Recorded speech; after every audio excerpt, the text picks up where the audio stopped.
Hello and welcome back to my channel. I'm AK Mulford. I'm a best-selling author. I'm about to go on a writing retreat and I am bringing a lot of different keyboards and writing tools with me. I'm going to have a whole writing vlog of my writing retreat. First, I wanted to give you a review of my Freewrite Traveler, the things I like about it, the things I don't like about it, so that you can decide whether it's something worth investing in and if it'll work for your writing process.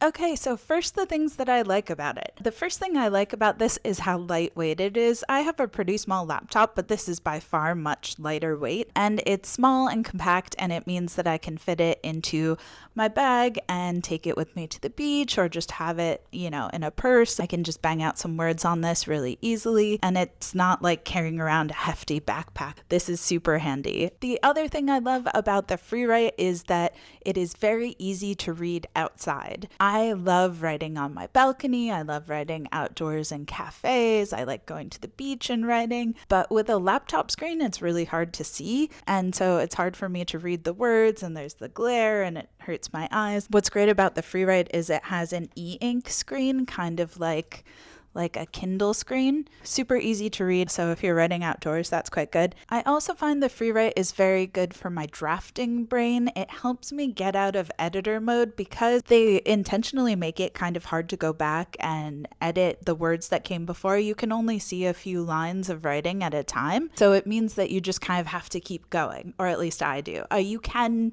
tab up and go back and look at stuff, but I try not to. I try and really just fast draft, get the first version of what I'm thinking out onto the paper. It's almost like I've primed my brain to know that when the Freewrite is out, I'm not going to be thinking about the words on the page. If there's a typo, I leave it. If I can't think of the right thing to say, I'll just put in bold with a paragraph space, like put this here, or fix this later, or switch the point of view, and then I just keep going. It's amazing how quickly I can get a first draft out when I'm doing fast drafting on this. Another way it helps me kind of switch into the different brain mode is because it's on a different device with a different font. It kind of helps me switch into that mode a little bit easier. Once I put the words that I've written from the Freewrite into my Scrivener document, then I'm kind of more in revision mode and I'm analyzing the words more and I'm chopping and moving things around. It's nice that each phase of my editing process and revision writing process happens with a different font on a different thing. Fast drafting, revisions, editing, it's all in different things. If I'm doing multiple projects at once, or I might get something back from the editor while I'm drafting something else, it kind of keeps each story in its own place in my mind,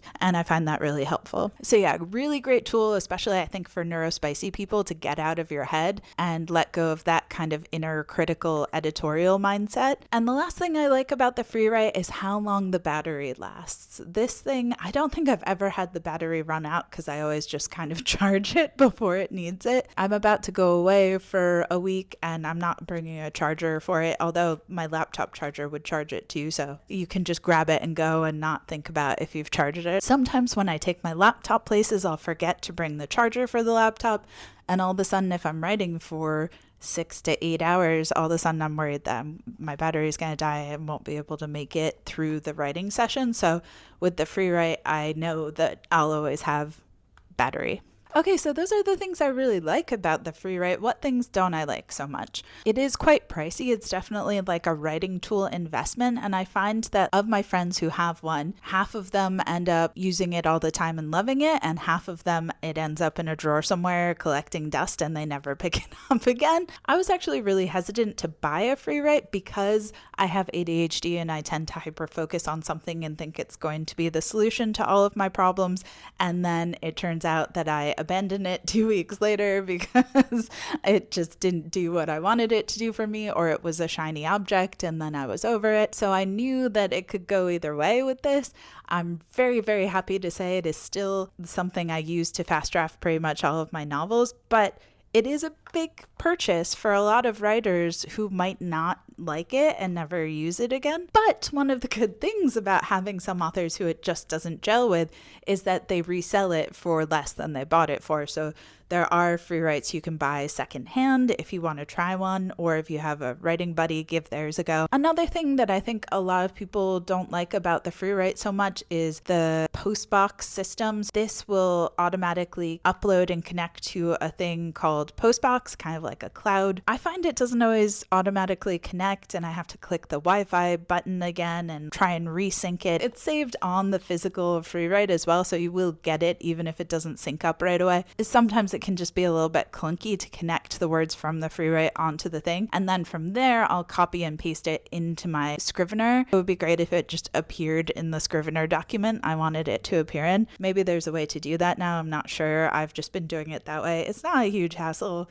It's just something to think about if that sort of thing annoys you. And the last con to the Freewrite, something that I've had a lot of friends say that they didn't like about it, was the lag time on the keys. So if you're a fast writer, the words aren't going to appear as you're writing them. They sometimes take a couple seconds to show up. That doesn't really bother me because I have terrible eyesight and trouble focusing my eyes.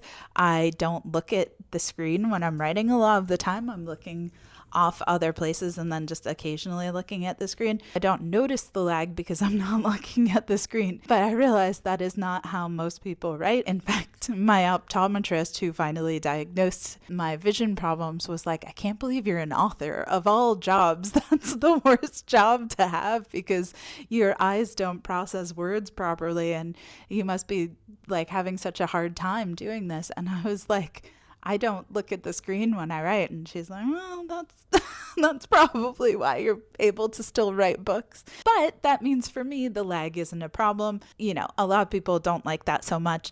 I know a lot of other people really like using things like the Remarkable or other tools to write with. But for me, I really like this. I don't like the keyboard on the Remarkable as much. I like the clicky, nice big keys. And I like that the screen isn't big and heavy, so I can literally be lying down and writing. I'll just grab the Freewrite and I can type on it without having the full setup. Like a laptop, you kind of have to have it propped up properly. Whereas the Freewrite, I can just kind of grab it and quickly do a few words. Yeah, so those are the things I like and dislike about the Freewrite. If you found that helpful, in general, I really love it. I'm one of the people who's like, oh, the Freewrite's so good. I think different people like different writing tools. It is super helpful too for me as a parent who's always on the go and, you know, having to write in the fringes of time and all sorts of crazy places. Having something with a long battery life that I can pick up and write outdoors and things like that I find really helpful. So for me, it was 100% worth the